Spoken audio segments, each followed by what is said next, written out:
Blessed beloved brothers and sisters, welcome to our Yearning Soul Lifestyle channel. So our teaching today is based on Matthew 5 verse 43.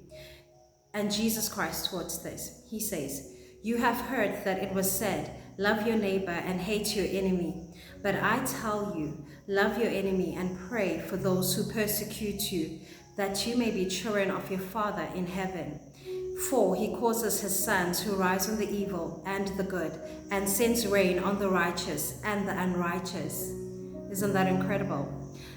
So when I remember the first time hearing the Bible commanding us to love our enemies, I was like, Lord, I'm in trouble. Because there was no part in me that had affection for some of my enemies. But then as I studied deeper in the Bible and I started going deeper into scriptures, I came to understand that in the Bible there are different four types of love according to Greek.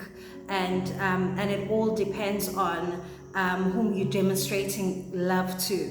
And so the four different types of love, as some of you may already know, is phileo, is storge, is eros, and agape.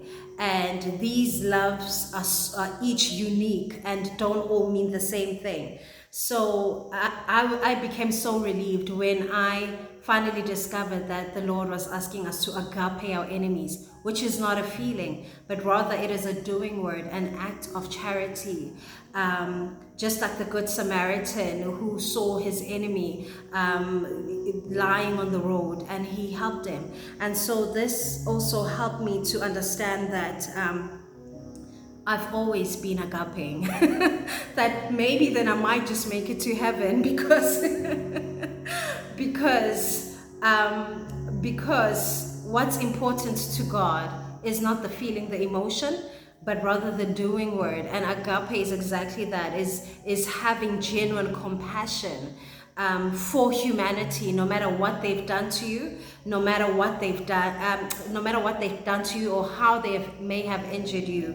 And I believe that when you are born again, naturally you would have genuine compassion for humanity, because even Christ, whilst we were sinners, he agaped us. He still ensured that the sun shines by day, that we receive rain, for our harvest, and because our Heavenly Father is like that, we are also to be like that towards our enemies. So if our enemies are hungry, we are to feed them. If they need clothes, we are to clothe them, so that we can be like our Heavenly Father, who agapes each and every one of us. And when I started to understand this, it completely liberated me.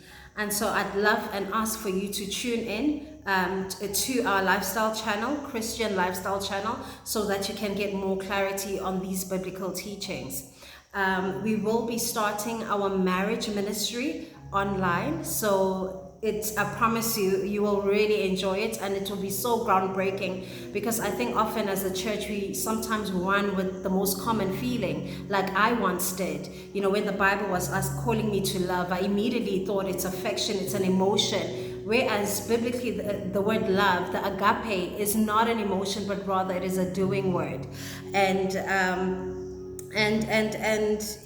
this is basically what differentiates us, as children of God, is that no matter how much you've been injured, we still have that compassion. It's still a part of us. And so to subscribe to more of these teachings, please do not forget to like, comment, subscribe, and share our page with others that are seeking more clarity on biblical teachings. My name is Grace Khaubepi, and I am the lady that Jesus Christ redeemed from Ubungoma, and I became born again. And I had an encounter with Christ, an amazing encounter with Christ that completely changed my life and completely changed my walk with God. Even though at that time I was still in my pride, I still didn't believe in Jesus, he still came for me, because he's the God that comes from the one lost sheep. And so I'm calling for you to come and subscribe and join us in this amazing journey as we learn from one another as Christians, and as we build a Christian lifestyle that is rooted in godliness and rooted in loving others and rooted in building the kingdom and expanding Christ's territory out into the world. And yes, please do stay tuned and have a blessed weekend. Cheers.